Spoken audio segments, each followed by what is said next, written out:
Welcome to VAR India News Hour. It's time to work hand in hand with the technology partners. In today's digital-first world, keeping our data both private and secure is imperative. The global pandemic has uprooted every industry to some degree. The challenge is when it comes to putting your trust in a technology partner, how do you ensure they are top of their game when it comes to handling your information?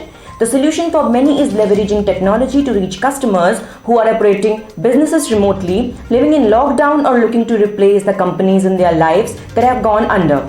A recent research states that Indian companies who have invested smartly into deep tech startups are now the blue eye of the global companies to gain access for their expansion and the hot target for acquisitions, indicating a strong demand for startups focusing on disruptive technologies that can solve complex global problems. Deep tech startups refer to those whose business model is based on high-tech innovation in engineering or significant scientific advances. According to NASSCOM, India had about 2,100 deep tech startups as of 2020. Recently, NASSCOM launched the second edition of its Deep Tech Mentoring program called Deep Tech Club 2.0 earlier this year. The initiative aims to nurture and promote Indian deep tech startups and discover disruptive startups enabled by artificial intelligence, machine learning, augmented reality, virtual reality, Internet of Things, robotics, blockchain, natural language processing, and similar technologies. Deep tech companies are getting acquired for two possible reasons. One is, large companies may want to fill certain technology gaps in their portfolio. The other reason is a very good tech team of a startup may be working on the wrong problem, so that startup might get acquired to bolster their tech talent. The fact is, many large companies look to acquire niche deep tech startups to gain access to a technology stack that they may not be able to build on their own, as many of them may not be digital natives. Often, such acquisitions also offer quality talent at an affordable cost. Another fact of life is larger companies that are not traditionally tech first look to acquire or partner with these deep tech firms to access technology or talent. Let's look into today's headlines in VAR India.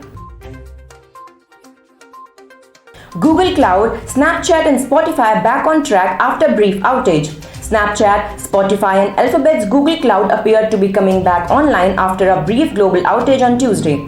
Google said issues with its cloud networking, which counts Etsy, Spotify and Snap incorporations as clients, were partially resolved shortly after thousands of users flagged it on outage tracking website downdetector.com.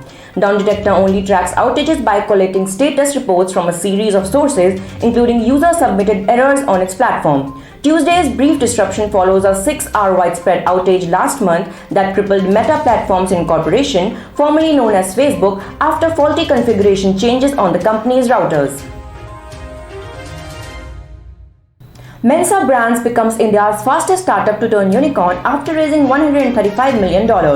Mensa Brands raised $135 million at a valuation of around $1.2 billion in its latest Series B funding round, making it the fastest Indian startup to reach unicorn status. The funding round was led by Falcon Edge Capital's growth stage platform Alpha Wave Ventures. The company now plans to deploy the fresh capital to accelerate growth, ramp up its acquisitions in the market, while scaling its team across operations, marketing and technology functions.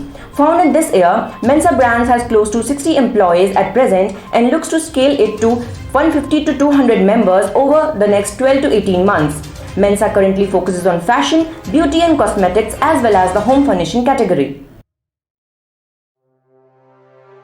Facebook officials to appear before Delhi's assembly panel in concern with last year's riots. Facebook India's Public Policy Director Shivnath Thukral and Legal Director G.V. Anand Bhushan will appear before the Delhi Assembly's Peace and Harmony Committee regarding the 2020 Northeast Delhi riots. The committee will hold its meeting in Delhi Vidhan Sabha on November 18 at 12:30 p.m. led by Aam Aadmi Party MLA Raghav Chadha. The panel is conducting an inquiry into the communal riots that hit Delhi in February last year, killing 53 people and injuring over 400 others. Facebook was brought into the picture when the committee recognized the importance of social media in creating or curbing fake news and false ill-intended messages that can cause violence and sustain it. RBI Governor restates cryptocurrencies have far deeper issues. The Reserve Bank of India Governor Shaktikanta Das at the SBI Banking and Economics Conclave on Tuesday said that there are far deeper issues involved in virtual currencies that could pose a threat to the country's economic and financial stability. When the RBI, after due internal deliberation, says that there are serious concerns on macroeconomic and financial stability, there are deeper issues which need much deeper discussions and much more well-informed discussions.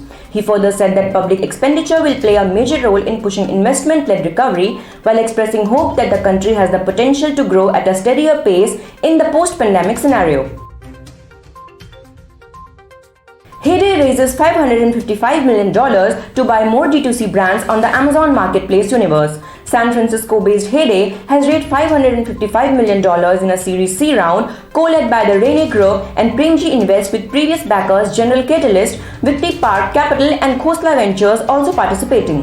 The funding will be used in expanding its technology, investing in business development, and to buy up more assets. It will be also deepening its engagement in Asia with a 7th office in China, hiring more brand management experts and other talent, investing in more product development and building out its marketing, supply chain, data science and M&A tech stacks. Our pace is insane. We were born 16 months ago and are already crossing $200 million in revenues, said Sebastian Ramars, Heyday's co-founder and CEO. The company said its brands are currently growing at a rate of 64% year-on-year compared to the broader e-commerce market. That's all for now. Please like, share, comment and subscribe to VAR India News Magazine. You can download the VAR India app from Google Play Store and Apple App Store for the latest news and updates. Stay tuned. Thank you.